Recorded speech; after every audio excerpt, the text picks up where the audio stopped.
Is it wrong? It's wrong. We're wrong. Okay. And here we go. And take one. Yeah, take one. Take one. Hi guys. My name is Carmine Silveroli. And I'm Jimmy O'Donnell. Jimmy O. And today we're going to talk to you guys about how to develop film at home. Jimmy, why would someone want to develop film at home? Carmen, that's a great question. I mean, the first is bragging rights. But it's also cheaper, it's easier.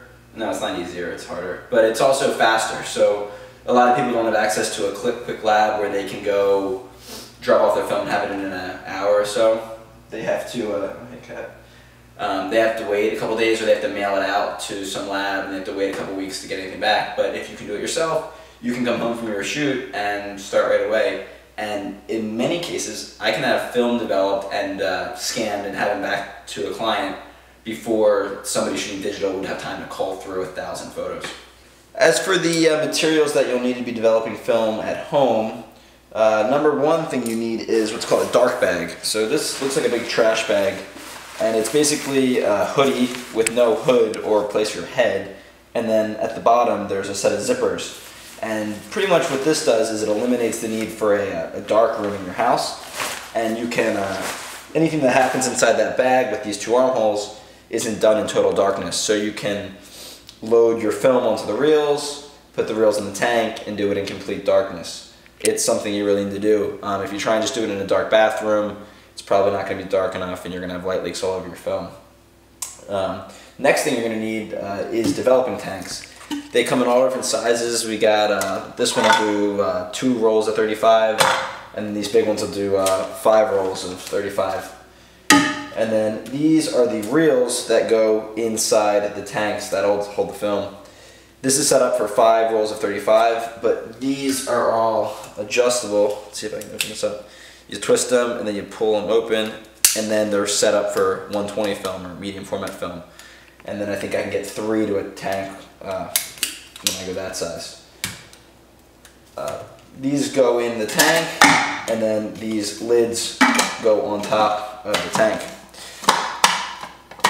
Now once this lid's on, it's light tight in there, but you can still pour chemicals in and pour chemicals out. So this is also technically another dark room, and you don't need to, you can do this in your kitchen. People say, hey Jimmy, I want to develop film, but I don't have a dark room. I'm thinking about making one in my basement. I tell them, why the hell would you do that? Do it in your kitchen, because you're close to the fridge with more beer. So, so you don't need a dark room. You need a dark bag and developing tanks. Also some necessities: thermometers. You need these for developing, you need thermometers for developing chemicals because they need to be at certain temperatures. So when you're mixing them together initially, or when you're going through the developing process, you need to know what temperature it's at. These are cheap analog ones. This is a digital one that I use for cooking. So I don't use this with my chemicals, but I use this to measure water temperature when I'm mixing my chemicals together because it's really fast and accurate. You need some scissors. It's good to have a funnel. It makes things a little bit easier. You're going to need a set of mixing containers, graduated cylinders, if that's what they call them in science class. Just something for you to measure out water and chemicals without having to contaminate your own cooking stuff. Back here we have pre-mixed chemicals, but we're also going to go ahead and make some new chemicals so you guys can see how to do that. And let's see if we have anything else on here. You're going to need a timer. A lot of people like to use their iPhone. There's apps that do the timing, or you can just use the timer. That's just a timer, but there's actually apps that we're going to show you that give you the developing times of different films and stuff like that. You also need a good place to work. Here I am in my kitchen. Some people use their bathroom. You definitely want access to a sink for cleanup. Excuse me, for cleanup and for getting water to work with. And then you're also going to need something to hold these chemicals in. These are growlers that you would, hold beer in or something like that. You can use 2 liter soda bottles, which we're also going to be using. Also, these are already marked. Or yeah, people use all different kinds of things. The idea is you want them to be stored in the dark. So if you go with green bottles, it kind of helps with the light. You also don't want as little air as possible in there, and you want a good seal. So these work fine for me. We're rolling. Hi guys. I had a little accident with the Sprite bottles. It's no big deal. I just looked like I peed my pants. So I'm going to go over the kit, the C41 kit, and everything that it comes with, where I bought it, the whole nine. So if you go to the Film Photography Project, you can buy this Unicolor C41 kit. It comes with everything you need to get started mixing at home. And it also comes with some really good step-by-step directions that make it super, super easy. It comes with 4 bags. So the first bag that you have is the developer, and this is a powder.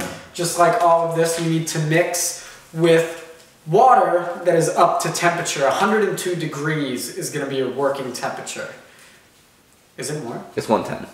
It's 110? I think so. Did you read the instructions? Well, I left them out for you. Yeah. Super easy. You just gotta know how to read. You just gotta read them. It is 110. Developing is at 102, but 110 is for mixing. So, 110, mixing your developer. Developer is easy. It's just one step. Follow the directions, one bag. Now, the Blix, 2 parts. You have a part A, that's this gigantic bag, and you have a part B, this smaller bag. Blix is something that you want to be careful of because it's Blix and, not Blix. Blix is fixer and bleach mixed. So the fumes are kind of crazy.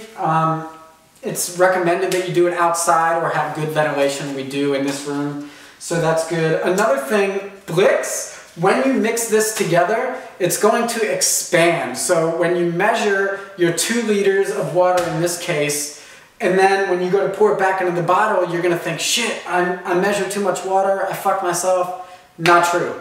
You're fine. The Blix, the chemical, just expands the water. It's very thin.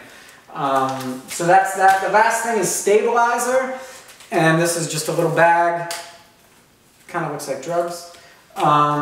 Yeah, and that's it. We're going to get to it. The first thing is just to get your water up to temperature. Follow the directions. So I'm going to grab this heat thermometer. And we're looking for around 110 degrees. Good to go. Alright, that's pretty good. So, to start this off, Jimmy and I have the 2-liter kits because we develop a lot of film, and it's recommended that you only use this for, I want to say, a little over 20 rolls. I've developed far past 60 rolls with the 2-liter kit. So for those of you that develop black and white at home, you have to throw away your developer after you use it. That is not the case with color chemistry. How much are we mixing in? So I did 1 liter and is in there right now. So we're going to do 1,600 milliliters is the recommended. We're going, just check this. Perfect. Okay, I'm just going to double check the directions. Okay, so we take the developer. Do you have to flick it? I flick it because I find it to be the most effective way of doing whatever it does. So, you're supposed to do, this is Jimmy's fork that he, this is his spatula that he uses to cook all of his fried eggs, which is a normal Saturday occurrence. So, you dump in your developer and you stir naughtily.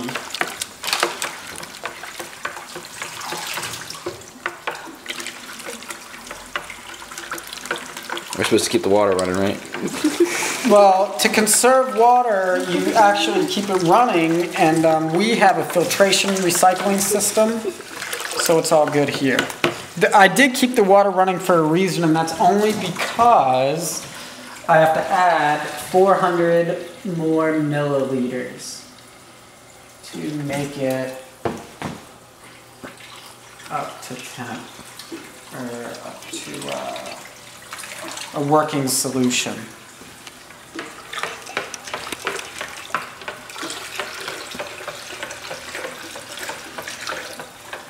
Looks like some good apple cider there, Carmen. It does look like apple cider, Jimmy, but you wouldn't want to drink this apple cider because it would make you pretty sick.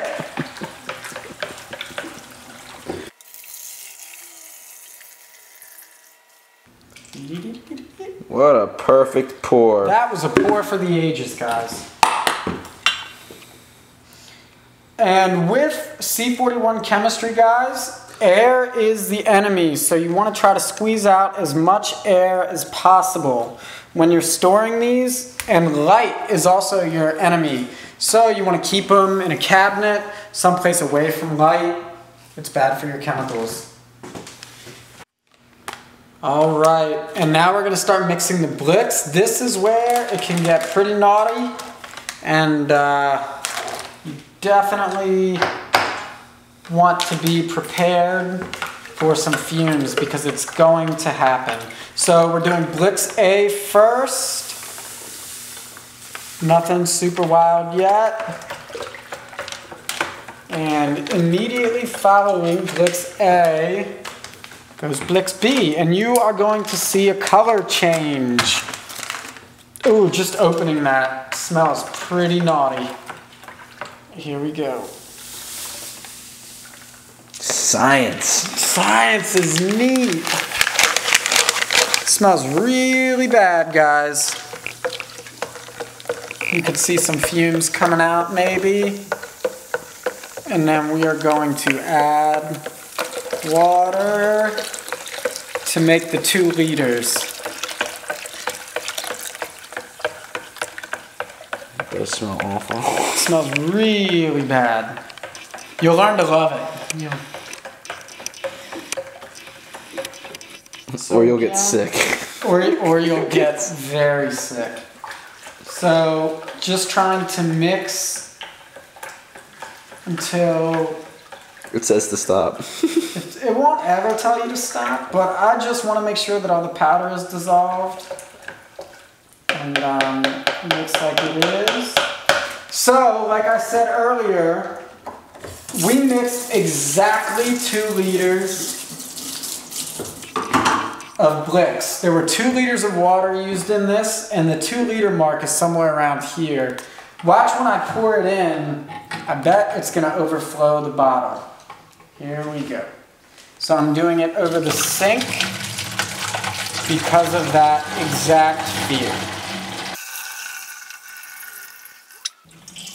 And so that's how much more Blix you're going to end up making because it expands like a dream. The great part is that you don't have to squeeze it to squeeze any of the air out because it's right up top already. But this stuff is nasty, guys, and if you don't have a new sink and you let it sit, it can definitely stain your sink.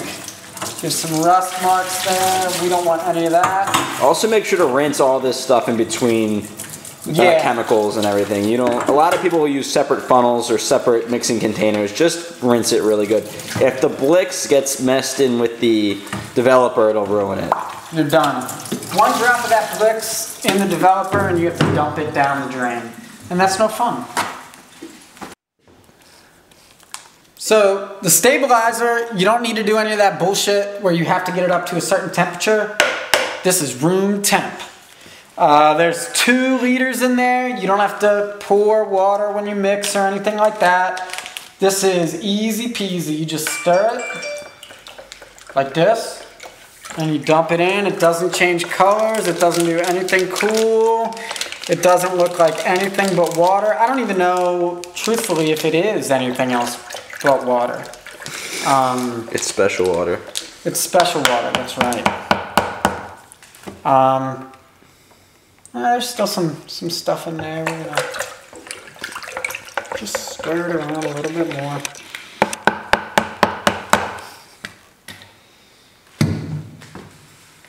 And in it goes.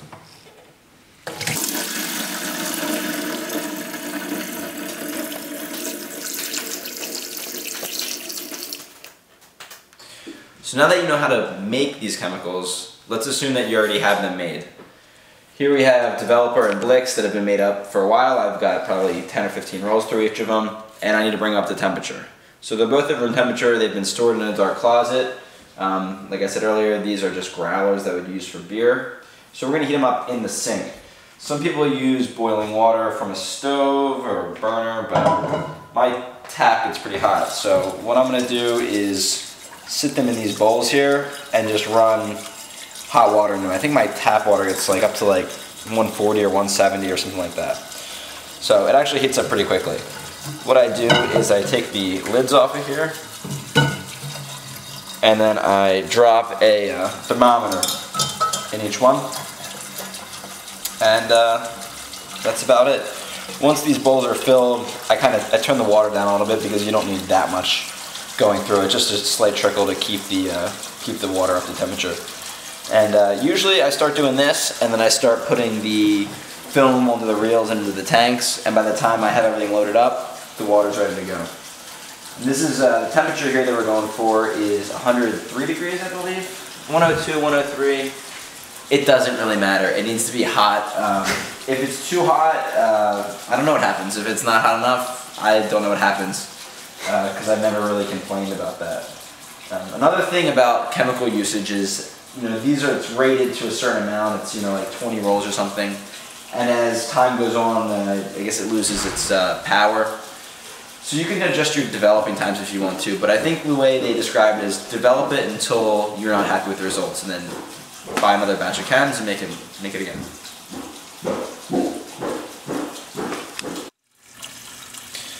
So now I'm going to show you how to load 35mm film onto a reel. Now this would all be getting done in the dark bag. So in the bag we would have our scissors, our film, the reel, well actually a whole set of reels. We'd have the tank, and we would have the lid. Now this is arguably the hardest part of developing film because it just takes practice.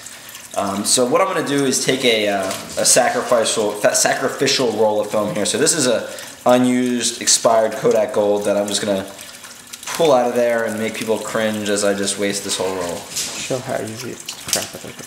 But what I'm going to do first, well now that I made sure it's ruined, I'm going to show you what it takes to get the film out of here. So when your film comes out of your camera, the tail of it is going to be sucked up in there. So this is what you're going to be working with. As far as getting that film out of there, some people will try and pull the end caps off. I've heard people use bottle openers. What I do is I just grab the canister and then put my thumb between the two pieces of metal and I just pull and just open it up like some sort of seafood that people probably eat. You can see that pulls right open, and then you have access to the film, and you pull it out. I usually leave it on the reel for the most of it. The most important part here is you need to cut the film in like a crescent shape, and that helps load it onto the reel smoothly. So you're doing this in the dark, remember. So you're in the dark bag, and you can't see anything. So I really do suggest doing this in daylight, with the lights on, so you can see what it looks like, because it's hard to imagine when you're working in the dark. So you kind of just cut it with a swooping action. That really wasn't that good. That's why we practice. Go. That's pretty good. You like that, Carmine? Yeah, I like that. It's pretty swoopy. You can look at the piece I took off of there, yeah. So anyways, so you'll be holding this in your hand, and you'll be holding the reel in your other hand. Now there's one spot on the reel that has two little lips where you can feed the film into. There's other parts that kind of feel like they might be the lips, but there's really only one place that actually opens up. Now there's other reels that have bigger lips that make it even easier. And there's also stainless steel reels that are even harder to use. But I'm going to sort of show you what this looks like. So you're going to take that end that you've cut, and you're just going to push it in. And there's there's two little ball bearings in there that kind of help grab the film. You kind of have to pull it on sometimes to get it going. But once it's on there, you rotate this back and forth, and it actually pulls the film out of the canister. And you know, you might get hung up here. You might be doing this and it just locks up, and that means you should start over, because if you just try and power through it, you're gonna break the film somehow. So you keep going all the way to the end, and you'll see we're at the end of the roll. And then I usually rip this off, and you'll see there's still a piece of tape there, and then I'll peel that tape off just to get the sticky thing off. So here we are with the roll. It's almost all in there. We'll spin it a couple more times to get it all in there. I can do that. It came off there a little bit, but that's what a reel looks like with film. And then you would put that on here, and then put the whole thing in the tank. Now I've gotten pretty quick at it. I can probably do 5 rolls in probably under 3 minutes or something like that. It's pretty quick once you're good at it. But even now and then, I have a lot of issues. I run into hiccups. I'm trying to reload it. They're just not cooperating. Also, doing medium format is a little bit tricky too. But you know, like I showed earlier, these reels open up. You got to pull this open. There's a paper side and a film side. You pull off the paper side. That's kind of a whole nother video though. But it's not that difficult. So then I would put this on the reel, put the reels in the tank, put the lid on the tank, and then pull it out of the bag. So I'm going to go ahead and do that for these 4 rolls here, and we'll see what that looks like. So we're not fortunate enough to have a night vision camera put in this bag to see what's going on, so you're just going to have to trust me. But I got my film in there, my reels, the tanks, scissors, a bunch of film. Now we got 1 done. It's going in the tank. Woo. On the reel it goes. And then on to the next one. It's so easy to lose stuff when you're doing this in here. You just think that there's no way you could lose something, but you're gonna lose something. You're gonna lose the last roll of film. You're gonna be reaching around for it. You're gonna say, "That son of a bitch, it's in here somewhere," and you'll spend like a good 30 seconds just completely going crazy before you actually find it. It was usually right in the middle. And you'll lose your mind. And then you'll lose your mind. As you can see, the temperatures are coming up to just about where they need to be. Right around 100, 102, 103. We're going to go ahead and shut this water off. And what we'll actually end up doing is pulling these chemicals out as soon as they hit like 105, and we'll pull them out and let them cool off for a second there before we go into the developing. So if you did everything right, you should have the amount of film canisters completely empty and ripped open as you put in the bag, and the corresponding amount of little tails here. And you should have a bunch of film in your tank and you should be ready to go. While this was all going on, our chemicals reached temperature, and we pulled them out of the little buckets there.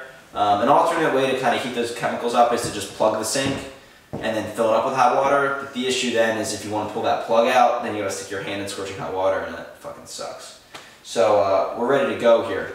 Now the trickiest kind of part to this is what's called agitation. So basically you can't just leave the film in there with the chemicals for the selected amount of time. You have to be able to move that chemicals around to let the chemicals that have done their work move off the film and then replenish with new, resurface the film. There's 2 main ways to do it. One is taking your tank and flipping it upside down like this, and that's an agitation cycle. To do that, you need to put a lid on it. Now, we got these lids. You push the lid on and you flip it over. The issue with that is none of this ever really seals up that well, and you end up just making a mess. But it really is the best way to make sure those chemicals are getting cycled around. The other way to do it, which I'm going to do in the video here, actually I might show you both, is there's these little twister knobs that come with the tanks where you put it right in the little hole in the middle and you just spin it back and forth. The issue with this is if you do it too fast, you can get wavy patterns on your film from my experience. So you just got to go slow, you got to go easy. Also, when so you're first going to put, we'll talk about the developing times, but as soon as you put these chemicals in, for the first 10 seconds they need to be agitated continuously. That's really to get a lot of the air bubbles and stuff off that might have formed when you first pour the chemicals in. Well, the first step now is to rinse the film. So I think that kind of just takes any residue off the film, and it also brings the actual temperature of the film up to the temperature that you're going to be doing the developing at. So we're going to start by just running tap water through the tank.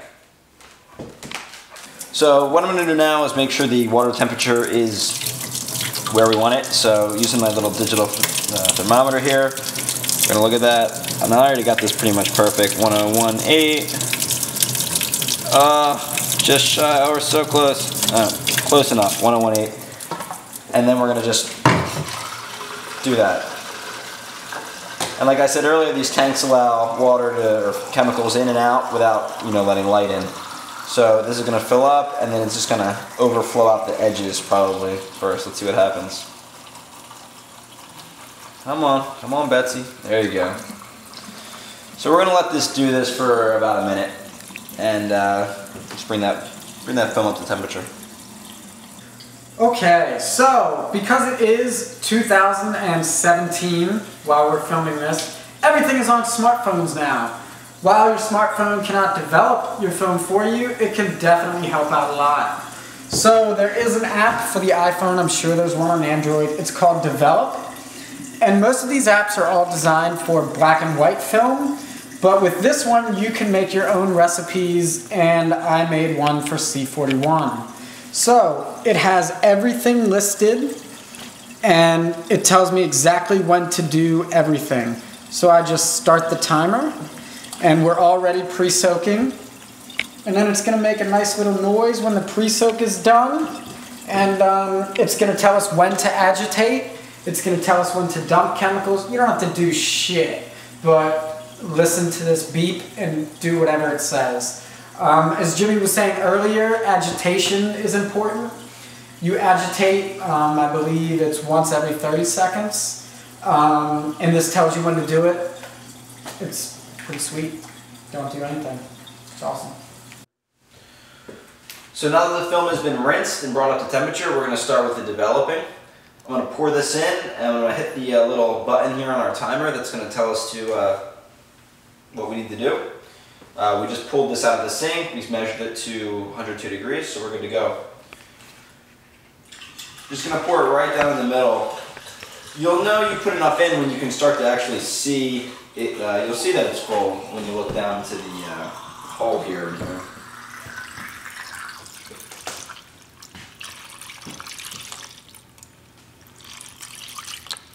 So I'll hit that button to start the timer. I like to tap this a little bit too. Looks like I might need to add a little bit more in there too. Now, per the instructions, we're going to agitate for the first 10 seconds here. So I'm just slowly rotating this little knob in here to get this spinning around. Alright, so we're going to be coming up on the first, so the first developer is for 3.5 minutes. We're going to be coming on 3 minutes now. So I'm going to go ahead and agitate right now. Now it wants 4 agitations every 30 seconds, so I'm just going to spin this 4 times, slowly, back and forth. Alright, so we're coming up on the end of 3.5 minutes here. So we got our big tank full of developer, and we're going to pour it back into the growler here. 9, 8, 7, 6, 5, 4, 3, 2, 1. Whoop. And if you don't have a funnel, you're just going to hate your life. That's just how it goes. You're just going to make a mess. Now, sometimes when you go to pour the chemicals back, you'll actually find that it seems like there's more in there, maybe from residual water or whatnot. This is about perfectly here though, so. We're going to put that down, move this out of the way. I'm going to grab the Blix mixture, pour that in. We're going to hit that timer. We're going to start agitating the first 10 seconds.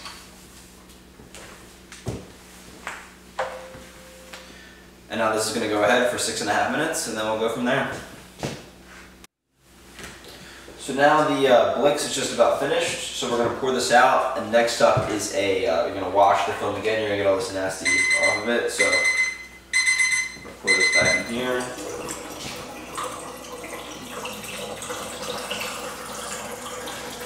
This stuff is nasty. This stuff will stain. It's gross. Be careful. As I balance it on this ledge here, pouring it in. So now that's gone. I'm going to throw this back in the sink.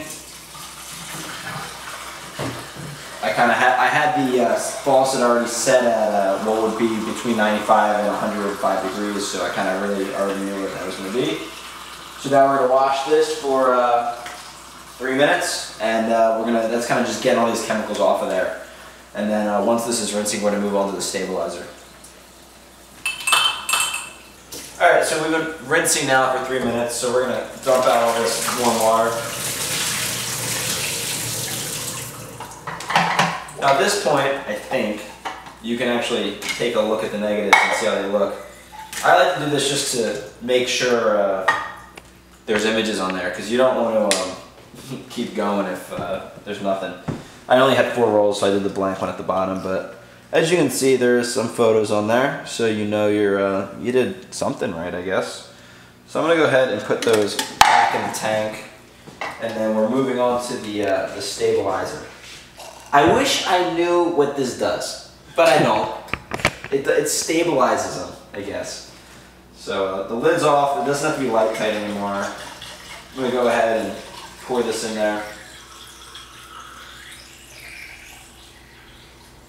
And like I said, this is at room temperature. And you know, it doesn't have to be light tight anymore. So it also doesn't need any agitation. Alright, so that's finished, so I'm going to pour this back in here. Again, no clue what this does, but it says to do it on the directions. Now, according to the kit, at this point you're done. One tip that I actually picked up in high school from my photo class was to use what's called photo flow. And geez, I wish it even had a better description of what it does on here. But my understanding is that it helps water spots and it helps with the drying process. I think it's like a water wetter solution. It makes it like a thinner viscosity, so it kind of just goes away easier. That's probably wrong, but it does something like that. And it's called photo flow, and you need a very, very small amount of this. So little that I actually take the bottle and I pour maybe like as little as I can even pour. So like a couple drops into the cap, and then I pour the cap right down into the middle of the tank, into the reels. So as you can see, just pour it right down in there. And then I'm going to put this back in the sink, and I'm going to run the faucet right down into there. Now watch as this water comes up. It's going to be kind of bubbly, and you'll know it's doing its thing.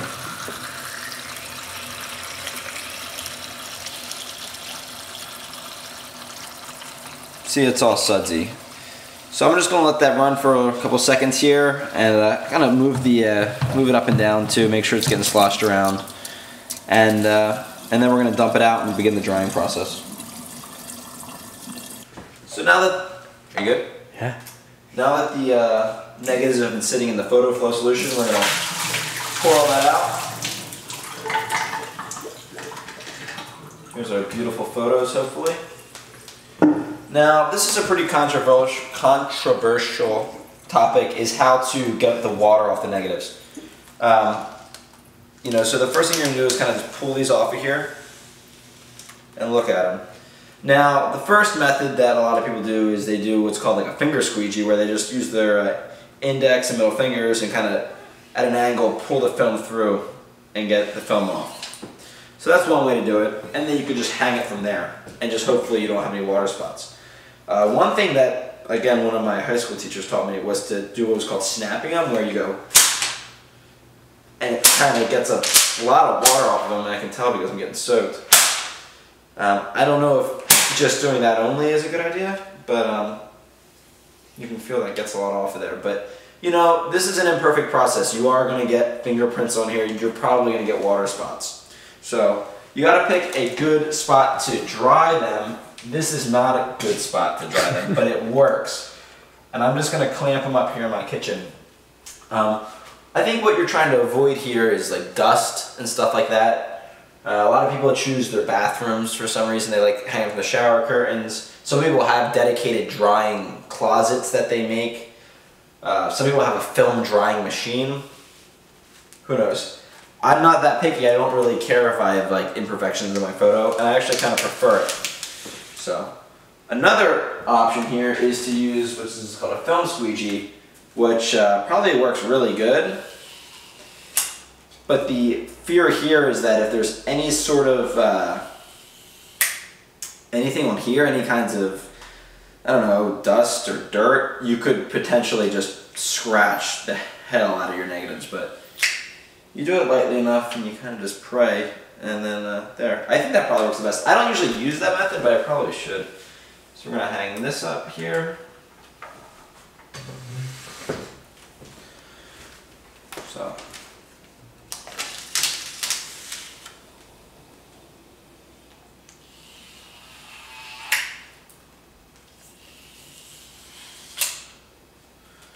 I mean, this definitely feels like it would be the way to get the most off.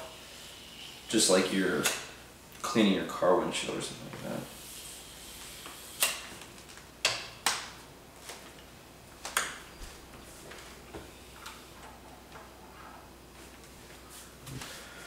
And the final roll here.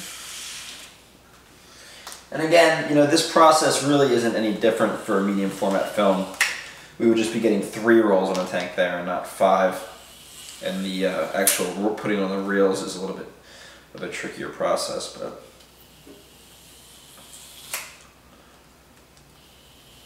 we'll see how this works when we go to scan it if we have any scratch marks.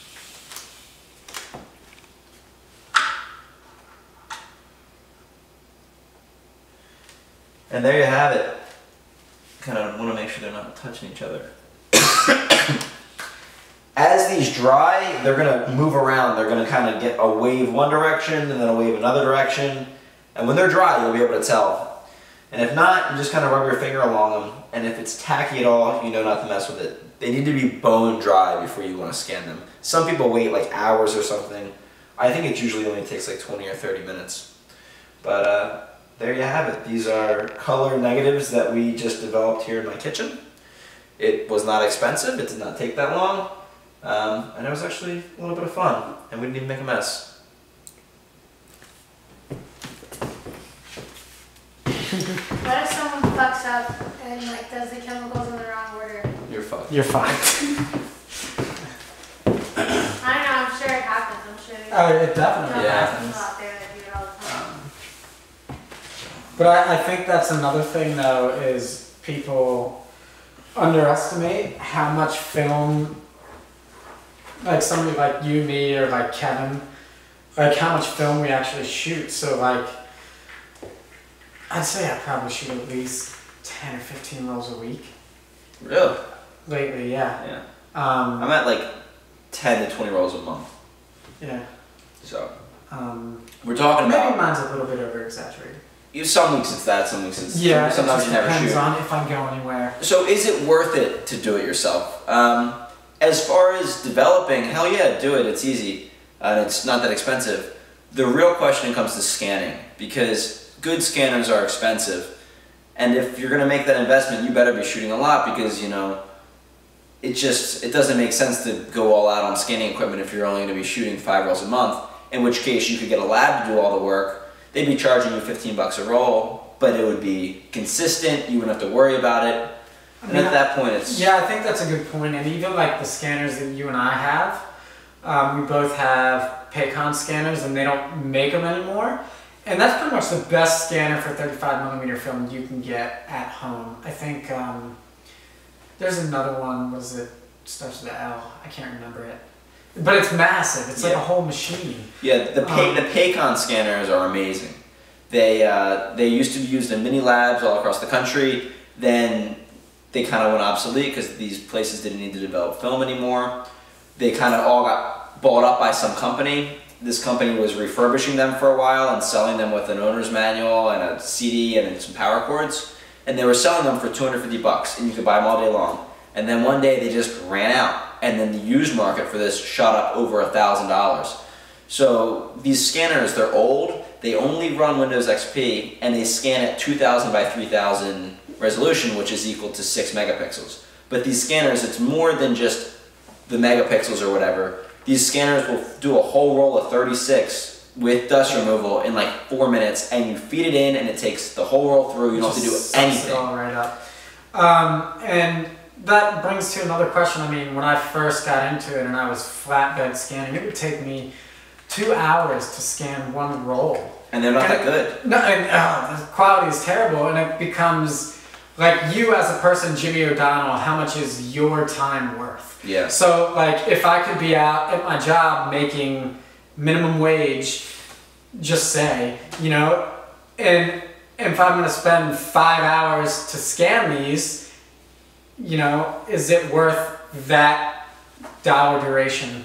But if it's just fun and you don't give a shit, that's awesome. And the truth is, flatbed scanners really aren't that bad. They're actually pretty decent for medium format. I have a V600, which is like the base model Epson flatbed, and it's finicky and the software's not that good. But I've gotten some clean scans from it, especially if I know there's other software you can use with them. There's other film holders to use with them that people have better luck with. But you know, it's not the end of the world to scan on a flatbed scanner. I mean, I use the same scanner when I shoot medium format. I find myself shooting a lot of black and white because I find I get better black and white scans medium format than I do with color. The Epson scanner, actually, I get okay scans when I do slide film with the Epson scanner, which is a positive film. So those colors tend to come out pretty well. But I mean, nothing beats that Paycom scanner as far as colors and time, especially. So, and it's a whole bunch of things that you guys really want to consider before you just jump right in and spend a couple of $1,000. I mean, that's what you're gonna pay for. There's cheap scanners you can buy on Amazon for like $80, I think, to scan film. And then one thing we didn't touch on because we're not experienced is a lot of people will scan their photos with their DSLR. I have seen that. They'll set up and I think the new Nikon cameras come with built-in software to help you do it, or like a lens or a holder. And I've seen crazy high-resolution scans from these setups. I think Lomography also sells one that you can do on your iPhone as well. Yeah, that's interesting. So there's other options. There's, you know, if you're developing at home, you don't just have to have one of these Paycom scanners. You don't have to have a shitty Epson. There's other things. You know, we don't know everything about this. If I would, I'd write a book. People want me to write a book. I tell them I only know how to do this very small amount, you know, that I can do. But let's touch on some other questions that people have. People say, where do you get these chemicals? The Film Photography Project, I think. Yeah, so I get mine from the Film Photography Project. Jimmy and I both live in Philly. And Michael Rosso is the guy that runs that. He's kind of quirky as a podcast, but he lives in New Jersey. So if I order this stuff, it's shipped out from New Jersey, and I get it that same week. Where do you get yours from? I think I order mine through Adorama or B&H. I think it's only one of them that does it, and it's called the Unicolor Press Kit. Same kit, yeah. And I know there are regulations on shipping that. I think sometimes you can't get it shipped, some places do it. I know it's weird. I know sometimes I've been able to get it, sometimes I haven't. And like we said, we use the 2-liter kit. They also make a smaller 1-liter kit, so if you're ever just doing 2 rolls at a time, that works fine for that. Another thing to consider, I had the 1-liter kit when I first started, but the chemicals, even if you're not using them, they do go bad over a duration. So I forget how many months they last. But that's another thing, if you're only shooting 2 rolls a year, your chemicals are going to go bad, and you're better off just taking it to a lab anyways. And especially with the money you would put towards scanning and software and everything else, you're better off just going to a lab. Still touching on the where to get the chemicals, a lot of people say, well, where do you get all this other shit? Well, you can buy it all online, but there's a lot of people that are just getting rid of the stuff for free. I mean, troll Craigslist. There's people saying, oh, I got all this old photo gear in my basement, I don't know what it does, you know. You might get shitty gear, but you might pick up some thermometers and funnels and cylinders and stuff. You know, take a look and ask other people, oh, you used to be in photography? Let me see, do you have anything laying around? Yeah, eBay is really good for that. I mean, another thing, God, some of those the canisters that hold 5 reels, they can be expensive, almost $100 new. I know I bought my stuff on eBay. I think I paid like $40 and I got like 2 or 3 5-reel counts. They all came with reels, and I got some smaller ones too, and it was dirt cheap, and I just paid for shipping. Keep a lookout. There's a lot of people getting rid of this stuff. Some other questions. What's the difference between color developing and black and white? And you know, I actually tell people that color developing is easier I because think it is too.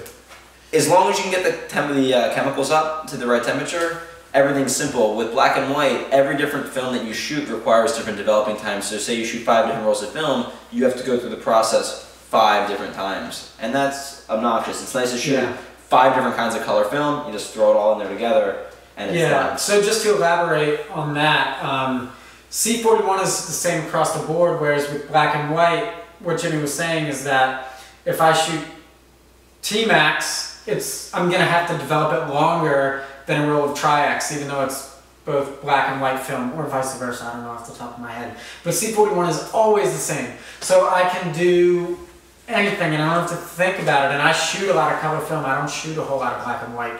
So for me it's easier, and there's so many different, what is it, the Digital Truth, I think, is the website where you can look up the development times for black and white. You don't have to do that with color film, it's always the same. Yeah. So that's super easy. I had somebody ask, what kind of bottles do you need to hold the chemicals? As we went over, I use growlers. Carmine uses regular 2-liter soda bottles. They make ones specifically for this that are light tight, and you know, they're expensive. You know, one time I was doing so much black and white that I actually bought these big 2.5-gallon dispensers that had a dispense nozzle on them, so you could just put it under and then dump it back in the top. It's not super important, but you just want to keep them in the dark when you're not using them. Yeah, I think one reason why people think black and white is easier is because the temperature is more attainable. You can just leave it. It's mostly all room room temperature. So I mean, when I develop black and white, a lot of times I don't even use the thermometer. I just, if it's been sitting out and my house is warm, I just pour it in and it turns out fine. Yeah. Let's see what other questions. I think the big one that a lot of people get, for me, when they do research on their scanners, as Jimmy was saying, it's only a 6 megapixel file, and they're like, oh, that's too small, that doesn't work. I mean, I think you can see in this video, all these pictures on the wall, they're like this big. You don't need a gigantic file. And most of the time, it's just going on the internet anyways, and you're not even going to print them. Yeah. And I think that deters a lot of people, and in reality, it doesn't matter. These big files are so useless unless you are shooting commercial and you need to go in and retouch people's skin. And especially the way we shoot, it's just fun. And that's, I think, more of the process. It just kind of adds. If I'm shooting 35mm, I'm shooting not super serious stuff because I want to be able to shoot a bunch of rolls. I want to shoot fast, a bunch of frames in a roll. You know, if I really do need to shoot something that I know is going to be printed out, I'll shoot it on medium format and I'll get it scanned at a lab, you know. But I'm also shooting a lot of expired film, a lot of expired 35mm film, which is going to be grainy or have issues with it anyways. So, you know, not having a super high resolution scan is never the end of the day. But I have printed for art shows like 20 by 30 with the Paycon, and it's just wonderful. I printed the same size, actually. The scanner doesn't really matter how much the resolution is, it's just how much actual depth and contrast, and you know, it's more than numbers. I think the industry standard is like 300 DPI which is dots per inch. And the Paycon does that, and you really don't need crazy more than that. What else do we have on this list? Other questions we got here, well, things I want to touch on. One, I think it is, you know, we're goofy and we're doing all kinds of weird stuff here, but we're very consistent. We do the same thing every single time. And that's important because if you start to have issues come up, you can actually start to narrow it down. Well, oh, I did this different. This was different when I did it, and that's why I might have had these issues. You know, be consistent and and keep a clean work area. Know what you're gonna do. Plan it out. You know, turn the distractions off. Just focus on what you're doing, and you really shouldn't have any issues. If you don't pay attention, you might mix the chemicals. You might hit the Blix before the developer, and then the developer, and then you're just gonna be. And I've definitely heard stories where people will pour the chemicals back into the wrong bottle and you're fucked, and you have to buy a whole new set of chemicals. And also, even though it's gonna be super tempting because it's cheap, especially if you live at home, don't use your mom's cooking shit. Like those fucking Pyrex things, they're awesome. But don't pour bleach into what you're eating out of. It will kill you. Or it could. It's just not a good idea. Go to Goodwill. Get your food. So, yeah. Yeah, I think that one other thing is back to the temperature. People say, how important is it? I've never had issues, but I think if anything, and you mess it up, your photos might just look cooler. They're just gonna have color shifts. But the whole developing at home thing, it's not to be done by somebody who's a perfectionist, who's going to be pixel keeping, and they want to say, I shot Ektar, this doesn't look like Ektar, this needs to look just like this because I shot it like this. No, throw that out the door. If you want consistency, take it to a lab, go run it through a machine where it's the same every single time. But, I'm also not a purist who says, these are my scans, this is what I'm going to post. I have no problem pulling up things in Lightroom, adjusting color balances, color shifts, a little bit of sharpening. I take out any color noise that might have been caused by the scanner. I tweak it until it looks how I want it to look, because you got to remember, the negative is the actual picture, but the scan is just the interpretation of the scanner and the computer of how that actually looks. If you were to take that negative and put it in an enlarger, who knows what it would look like. It'd probably look better than what we even end up through Lightroom. And it is interesting too, there are programs like plugins for Photoshops that will, each scanner it scans a little bit differently as far as the colors, and there are plugins for Lightroom where you can just drag in the file and hit color correct and it will kind of fix any slight color shifts, but that's if you want to get super nerdy with it, and I don't even use Photoshop. I just have everything in Lightroom because it's all organized and it's everything I need. It's really easy to pull these photos in and then just make one preset for that, for that batch where it's the amount of sharpening, the color adjustments, then just, sync it through the whole set, export it, and you're done. It's easy. Yeah. So. It's fun too. Meet new people. People think you're cooler when you're not. It's good stuff. Oh, you shoot film. Yeah. But anyways, well, I hope this helped answer some questions that you have. I was taking questions off my Instagram while we were doing this to try and answer some things that, people had. But this isn't a scary thing. It's not difficult.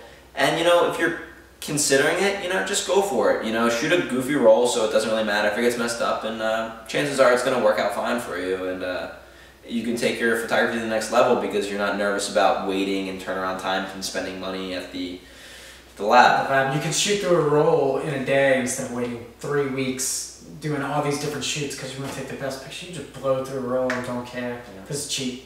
If you're really trying to save money though, the better route is to just get a scanner, because a lot of these labs still will develop a roll of film for $5, which really isn't that bad, or less. And I'm a huge supporter of Indie Photo Lab here in Philadelphia. They've helped me out with everything. They've sold me cameras. They've given me advice. Highly recommended. And there's still a lot of times when I'll be in a rush and I'll just drop all my film off there. I'll say develop only, and I'll pay cash, and then I give all my film back, and I come here and have a scanning party. So that's another option too. Yeah. And also, Indie Photo Lab is so good. Anytime I've ever dropped off a roll, especially if it's color, it's in my Dropbox by like 1 o'clock. Yeah. And I don't have any complaints, and the files are immaculate. Jackson, the owner, they do color corrections. It's awesome. Yeah. Film is super good. So you don't have to be any certain way. We do this sometimes, we drop it off the other times.